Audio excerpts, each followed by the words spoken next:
अस्सलामुअलैकुम नाज़रीन, current news में आप सभी का खैर मकदम करता हूं। खबरों के साथ मैं सैयद अहमद अली। आइए नाज़रीन, देखते हैं आज की अहम खबर। इलेक्शन कमीशन की हिदायत पर बीजेपी के हैदराबाद के रुकन असम्बली राजा सिंह के खिलाफ पुलिस ने केस दर्ज कर लिया है। मंगलहाट पुलिस ने मुख्तलिफ दफात के तहत राजा सिंह के खिलाफ मुकदमा दर्ज कर लिया। ये बात इंस्पेक्टर पुलिस रवि कुमार ने बताई। वाज़ेह है कि राजा सिंह ने एक वीडियो यूनिफॉर्म जारी करते हुए चीफ मिनिस्टर उत्तर प्रदेश योगी आदित्यनाथ को वोट न देने वालों को धमकी दी थी।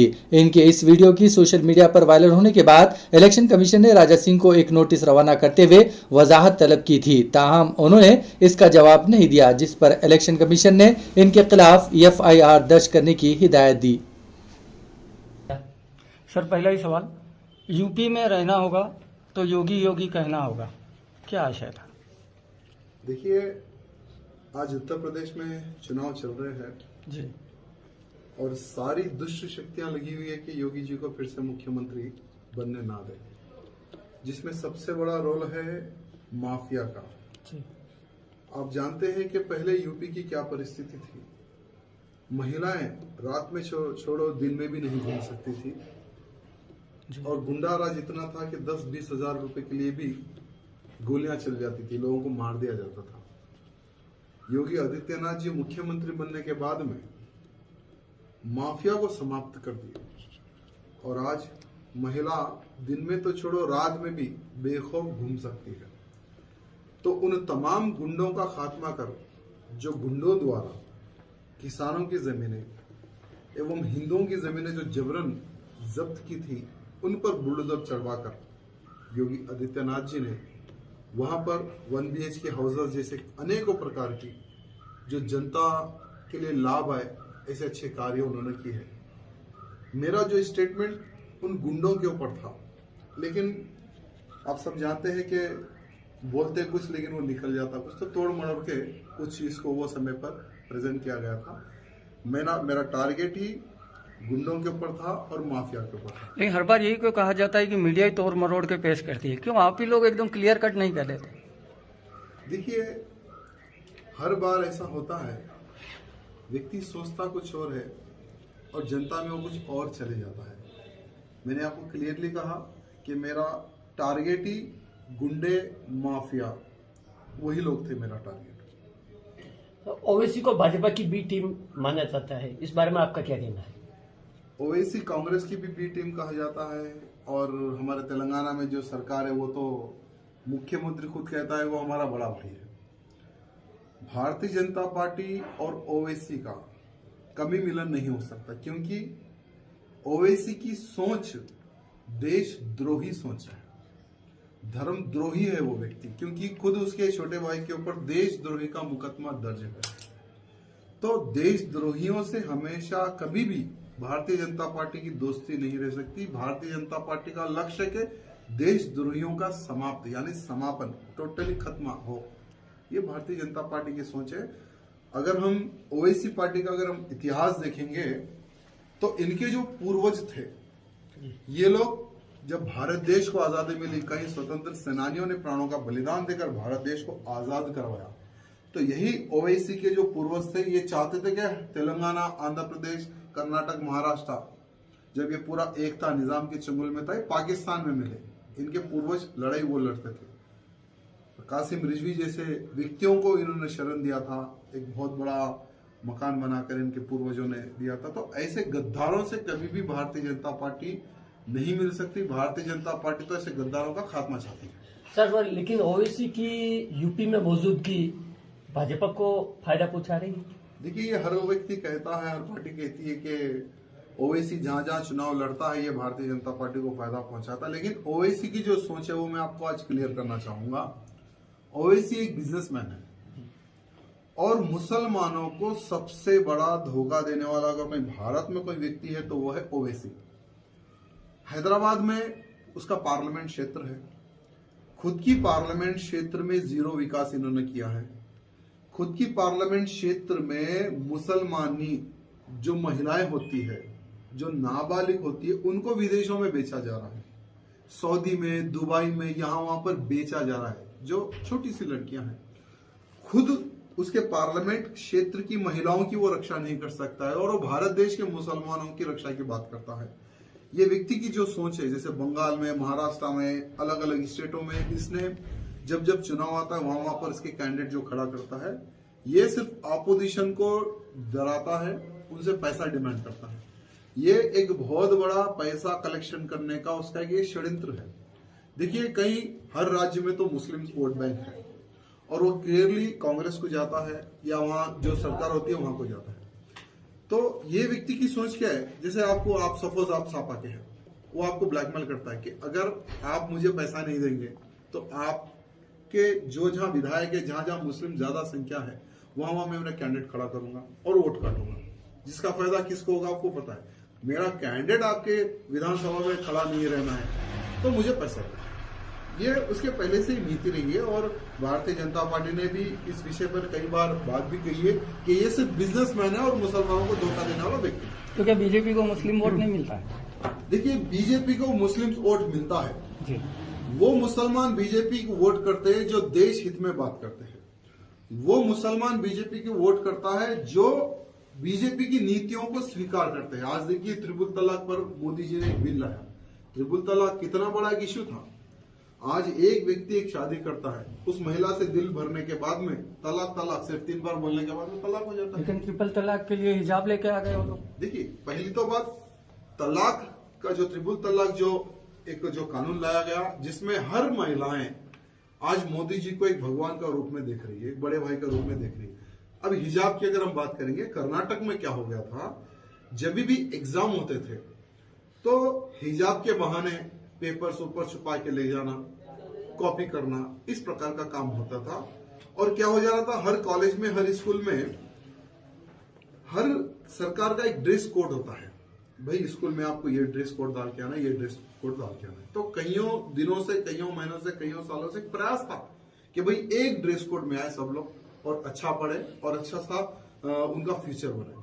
लेकिन पर्टिकुलर एक वर्ग के लोग, जिसको हम मुस्लिम्स भी कह सकते हैं, हिजाब पहन कर आना, वो अलग अलग प्रकार के कपड़े पहन कर आना, स्कूल में उनको देखकर फिर हिंदू भी बड़े बड़े तिलक लगा कर आना, काशाय वस्त्र डाल कर आना। तो ऐसा हो जा रहा था कि वो पढ़ाई का क्षेत्र नहीं, एक दंगल हो जा रहा था। तो इसलिए सरकार ने वो सभी चीजों को दृष्टि में रखकर कि भाई हिजाब भी बैंड हो, सभी चीज बैंड हो। अगर स्कूल आना है, जो सरकार की जो नीति है, जो ड्रेस कोड जो सरकार ने जो प्लान किया है, उसी को पहन कर। लेकिन बताया ये जा रहा है कि लोग या हिंदू विशेष करके हिजाब के खिलाफ चल रहे हैं। इस पर आप क्या कहते हैं, क्या हिजाब के वाकई में खिलाफ है? देखिए, हिंदू कभी भी हिजाब के खिलाफ नहीं। हिंदू ये चाहता है कि हिंदू है और मुसलमान हो, इंजीनियर बने, डॉक्टर बने, लेकिन सही तरीके से बने।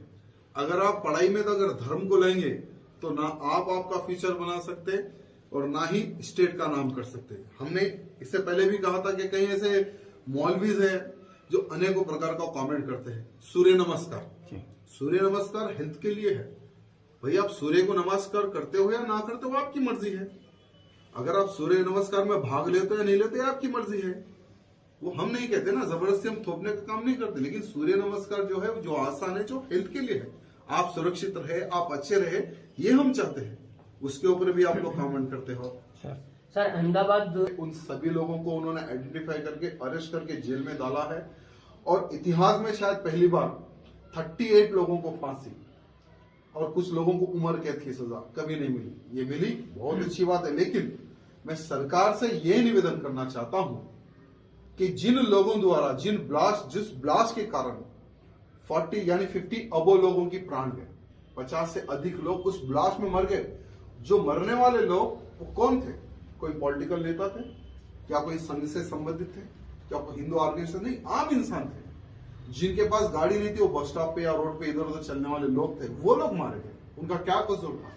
लेकिन मैं सरकार से ये निवेदन करना चाहता हूं कि जिन लोगों को फांसी हुई, कृपया करके जेल के अंदर उनको फांसी ना दे, चौराहे पर उनको लटकाए, जैसे दूसरे देशों में होता है। ऐसे गद्दारों को, ऐसे देशद्रोहियों को, जो निर्दोष लोगों की जो जान लेते हैं, 20 चौराहे पर अगर इनको हम फांसी देंगे, आने वाले समय में कोई भी आतंकवाद ये सोचेगा कि भारत में अगर हम निर्दोष लोगों को अगर मारेंगे तो हमें 20 चौराहे पर या फांसी चढ़ाया जाएगा या गोली मारा जाएगा। अगर सरकार इस पे भी अगर ध्यान देती है तो मैं हृदय से धन्यवाद प्रकट करूंगा, क्योंकि आज दिन ब दिन आतंकवादियों की संख्या बढ़ती जा रही है। भारत देश का खाकर भारत देश के विरोध नारे लग रहे हैं। कुछ ही दिन पहले आंध्र प्रदेश में भारत देश के खिलाफ नारे लगे, पाकिस्तान जिंदाबाद के नारे लगे। दिल्ली में यूनिवर्सिटी में भारत देश के खिलाफ नारे लगे, पाकिस्तान जिंदाबाद के नारे लगे। यानी देख रहे होंगे आप लोग, विचार कर रहे होंगे कि भारत देश का खाकर भारत देश में जन्म लेकर और ये लोग अपने बाप जो पाकिस्तान को मानते हैं। तो ऐसे गद्दारों को अगर सही तरीके में, अगर इनमें भय का अगर वातावरण पैदा होना है, तो जब अहमदाबाद में जिन जिन लोगों को जो फांसी की सजा हुई, बीच चौराहे पर उनको या फांसी दे या गोली मारे। सर, जैसा आप जी का जो संघर्ष था वो सत्ता के लिए था, फिर आप लोगों का विरोध या किसका विरोध? उन्होंने ये भी कह दिया कि सत्ता का संघर्ष स्वाभिमान के लिए था। इस पर आप क्या कहें? देखिए, हमारे प्रदेश अध्यक्ष महोदय जी गोविंद जी सिन्हा जी का मैंने भी सुना है। ये बहुत ही दुर्भाग्य की बात है जो लोग आज महाराणा प्रताप जैसे योद्धा के ऊपर ये कमेंट करते हैं कि वो जो अकबर की जो लड़ाई थी वो सत्ता के लिए नहीं थी। तो मैं हमारे गोविंद जी को कहना चाहूंगा कि एक बार यहाँ पर एग्जीबिशन जो है वहां पर जाए। एक बहुत बड़ी पुस्तक है जिसमें मेवाड़ का पूरा इतिहास है कि पप्पा रावत जी हो या महाराणा कुंभा जी हो या राणा सांगा जी हो या महाराणा प्रताप जी हो, इन्होंने सत्ता के लिए लड़ाई लड़ी या मेवाड़ की रक्षा के लिए लड़ाई लड़ी या 36 कौम की रक्षा के लिए लड़ाई लड़ी। आपको इतिहास पहले जानने की आवश्यकता है। आज मैं अपने आप को सौभाग्य मानता हूं कि आज श्रीनाथ जी के मंदिर में आना मेरा सौभाग्य है और कई ऐसे मारवाड़ भाई बंधु, राजस्थान भाई बंधुओं से मिलने का सौभाग्य प्राप्त होता है। और कई बार मैं आता हूं तो एक अलग से एक ऊर्जा मिलती है राजस्थान में जब मैं आता हूं, क्योंकि ये वो धरती है, यहां के लोगों ने सर नहीं झुकाया अपने हिंदू समाज की रक्षा के लिए, अपने मेवाड़ की रक्षा के लिए सर कटवाए है और सर काटे भी है। ये लोग सत्ता के जो भिखारी है, मैं तो सोचता हूं ये कांग्रेसी सत्ता के भिखारी है जो चंद पब्लिसिटी के लिए, सिर्फ मीडिया में स्कूलिंग के लिए, पेपर में फ्रंट पेज के लिए हमारे महाप्रताप जी के ऊपर कमेंट करते हैं। शर्म की बात है। और आज मैं मेवाड़ की जनता से, 36 कौम सभी लोगों से ये निवेदन करना चाहता हूं कि इनका असली चेहरा आज सामने आ रहा है। एक जमाना पहले जब भारतीय जनता पार्टी की सरकार थी, महाराणा प्रताप जी के बारे में हर स्कूल में पढ़ाया जाता था। आज कांग्रेस से सरकार आने के बाद में उनका नामो निशान मिटा दिया गया, सिलसिले से हटा दिया गया। ये दुर्भाग्य की बात है। हम चाहते, जैसे हम तेलंगाना हो, मेरी सभा जहां भी होती है अदर स्टेट में, मैं महाराणा प्रताप जी के इतिहास के बारे में मैं बताता हूँ। मेरा जन्म तो यहाँ नहीं हुआ, लेकिन महाराणा प्रताप जी जो एक महान योद्धा थे, इन्होंने अपने लिए नहीं, सत्ता के लिए नहीं, मेवाड़ की रक्षा के लिए लड़ाई लड़ी, 36 कौम की रक्षा और हिंदू समाज के लिए रक्षा के लिए उन्होंने लड़ाई लड़ी। गर्व है हमारे ऊपर। लेकिन जो हमारे गोविंद जी ने जो स्टेटमेंट दिया है, कृपया करके वो स्टेटमेंट वापस ले, नहीं तो राजस्थान की जनता जो है वो इतनी अच्छी भी है और खतरनाक भी है।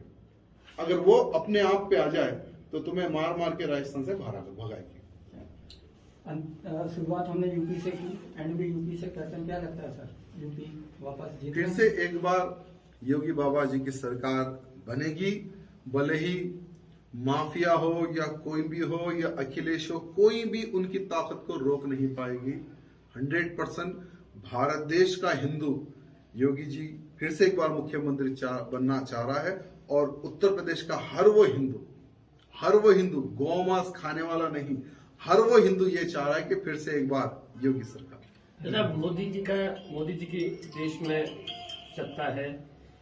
गोवध के मामले में कुछ महत्वपूर्ण कदम उठना चाहिए या नहीं? देखिए, आज भारतीय जनता पार्टी सरकार केंद्र में बनने के बाद में, हमारे मोदी जी प्रधानमंत्री बनने के बाद में अच्छे दिन हमें देखने को मिल रहे हैं। जैसे मैं हर जहां भी जाता था, सभाएं होती थी, रैली होती थी, तो सभी हिंदुओं को एक संदेश जाता था कि हम धारा 370 हटाएंगे, अयोध्या में भव्य राम मंदिर बनाएंगे। बोलते थे हम लोग, जागरूक करते थे। लेकिन आज प्रधानमंत्री मोदी जी द्वारा, अमित शाह जी द्वारा धारा 370, जो लोग उस विषय पे बात करने के लिए भी घबराते थे, लेकिन इजीली, जैसे दूध में मक्खी जैसे गिरती है, उसको इजीली धारा 370 हटा दिया। और जो लोग नहीं सोचते थे कि फिर से एक बार भव्य राम मंदिर बनेगा, आज देखिए भव्य राम मंदिर बन रहा है। इतना भव्य राम मंदिर बन रहा है कि भारत देश के लोग, पूरे विश्व के लोग जाएंगे रामलला जी के दर्शन करने के लिए। और ठीक है, हम कहते हैं कि रामलला तो एक झांकी है, काशी और मथुरा अभी बाकी है। तो आपने काशी का भी देख लिया है, बस मथुरा का भी काम बाकी है, उसके ऊपर भी प्लानिंग चल रही है। एक युवाओं को आप क्या संदेश देना चाहेंगे? भारत देश के युवाओं को, खास करके मेवाड़ के नौजवानों को यही कहना चाहूंगा, देश की रक्षा के लिए, धर्म की रक्षा के लिए, समाज की रक्षा के लिए विचार विमर्श करें। और खास करके ये निवेदन करना चाहूंगा कि आने वाला समय युद्ध का समय है। आने वाला जो समय होगा सिर्फ युद्ध का समय होगा। उस युद्ध के समय में अगर जो लड़ेगा वो जिंदा रहेगा, जो नहीं लड़ेगा सोच सकते हैं। और लड़ने के लिए तो मैं रिक्वेस्ट करता हूं कि हमारे मारवाड़ की थोड़ी सी एक मैंने देखा युवाओं में कल्चर, जैसे तंबाकू का सेवन करना, शराब का सेवन करना, ये हमारा शरीर भी हानिकारक होता है, परिवार भी इससे डिस्टर्ब होता है। इसलिए मैं सभी नौजवानों से कहना चाहूंगा कि अगर आप लोगों को जीवन में अगर कुछ करना है, कुछ बनना है, तो महाराणा प्रताप जी से प्रेरणा लें और देश धर्म की रक्षा के लिए आगे आए। इसी के साथ नाज़रीन, खबरनामा यहीं इख्तिताम पजीर होता है। हमें सारी टीम के साथ इजाजत दीजिए और हाँ, सब्सक्राइब कीजिए, लाइक कीजिए और शेयर कीजिए। इसी के साथ हमें इजाजत दीजिए। अल्लाह हाफिज।